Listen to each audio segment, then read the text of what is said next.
कौन लागिया कि सिन बोइच आ बहिची बोले एक्चुअली जो कली जुग आइला लोक कहूनांदी के एक्चुअली कली जुग पळेला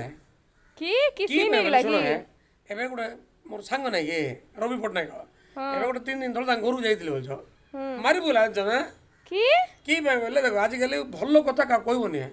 भलो कथा कहला बोले टेंशन ए गुडे 3 मास तळ घर जाइतिले मुई गोला देखिले पाप बोइकरी लुगा कास्तुला कि सब पैंट सर्ट कातुला मुई बोली अंडर पिला तू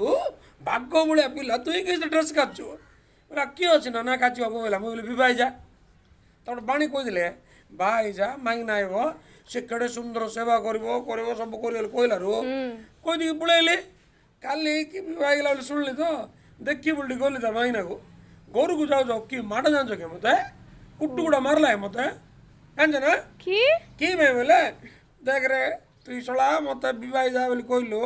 केड़े सुंदर पैंट गुटे सार्ट गुटे काचुले बहुत गला एवं माइनार शाढ़ी माइनार साया माइनार ब्लाउज ये सब डाबा लगला इटा क्या तो लगी शला है मत मारी पकला भल कथा कहले बिजार गले सीटा छाड़ ए विजय पट्टनायक आम आ गए सांग कि सियोर मारी पकला तांको किसला ओए मु बाणी कोई भी नहीं कोई दिल ना गोटे मार खाई मुई भाविले कि कोई नहीं बोले कहीदे कि बोले से विजय पट्टनायक बोला हेड टूना मत बीपी बोला मुई बोली बाबू रे तो हाई बीपी ना लो बीपी बोल पचारे सी बोला के हाई जाऊँगी के लो हो जाऊँ कहला मुई ताको गोटे बाणी कोई नहीं कहीदे बोली देखे जो लो बीपी हो कि हाई हो टेंशन ना हाई बीपी होगले शाड़ी पाक पड़ा बोले शाड़ी सागर बोइबू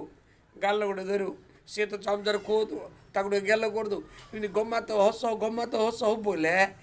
तोर बीपी नहीं कि जिते हाई हो सब डाउन हो शिखेले और बोले जो बेस्ट डाउन हो किस कर पचारा मुझे बोले डाउन हो टेंशन ना हाई करने माइना पाक पड़ा 5 मिनट बस माइना पाके देखू तोर बीपी केमती हाई हो बोले कि बोले माइना पाक गले आण कि माँ सीटा आण कि इटा आण कि हलद लगे काढ़ ड्रेस धोल कि बाटी पटे जाओ सीटा आण मार्केट जाओ किस कर घर बगे पड़ी पड़ी मो देखुच कि जहाँ पिलार ड्रेस अच्छे जहाँ आण क्षीर आण ये धंदा कहीकि तुम बीपी बढ़े दो सीटा शाड़ी पाके बोले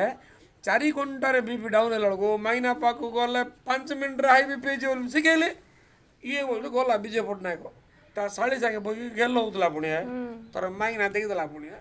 समान गाल हाथ रखी पुणी शाड़ी देखीदेला हाना मोर भौणी गाल तु हाथ दबु कि बोली 15 माइना माड़ लगला रो मुई कही बोली मत आगे मारी पकड़ा काले आओ इटा गाओ कि सीटा छाड़ आउरी किस मोर माइनार कथा कहले तो हसब कि हला आउरी एबे लॉकडाउन नहीं के गोटे वर्ष 2 वर्ष घर पड़छु ना ये माइना पाखे बस मुई घर टे खाଇବା पीर अल्लाह टे पाकुड़ी करे बोली मरच टे पकई भलिक करे बोली पकुड़ी गला कौ दिन टे मिक्सचर करे कौ दिन टे दोसा करे कौ दिन टे पूरी करे इडली करे बोले करजे गेजे गेजे हो देखला ये किस कर जान माइना ये सब घर बोईक मत विचार कर मत किस कर जान ना हेटी माँ तेल ना बोला बोल दे दूँ गोटे 50 100 टका तेल आण बोले जाऊे लुचि लुचि खेत लुचि बस पुलिस पाखे जड़ साढ़े पुलिस जगुचे कुंडा मरुचे माड़ खाई पड़ाऊे हेट पुलिस धरले बाड़े बोले बाड़े कि तुमको ही आसे तुम बुद्धि सिमतिया बोले कहे तेल देदेले लुण आने बोलो सामान लॉकडाउन टाइम गा लुण आने बोले पटे दे माड़ खाया मुई घर खाइली गोटे दिन बोल डेक्ची काढ़ला के 10 पैकेट लुण अच्छे 10 पैकेट तेल अच्छे कोटे सरनी चुचाट पटे दूचे मत मुझे जाइले हाँ चल हईल तेल थी मो तेल पठे हाँ आउ तुम कौन मुझे तो तुम गाड़ी करनी घरे 24 घंटा बस मो मुख देखी देखी मुझे गाड़ी कर जाणिक पटे दूचे पुलिस हाथ माड़ खाओ बोलिकी कहला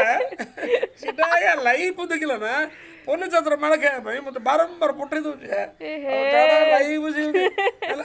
कौन जाइल कौन तुम आड़े मत देखी पढ़ाई लगे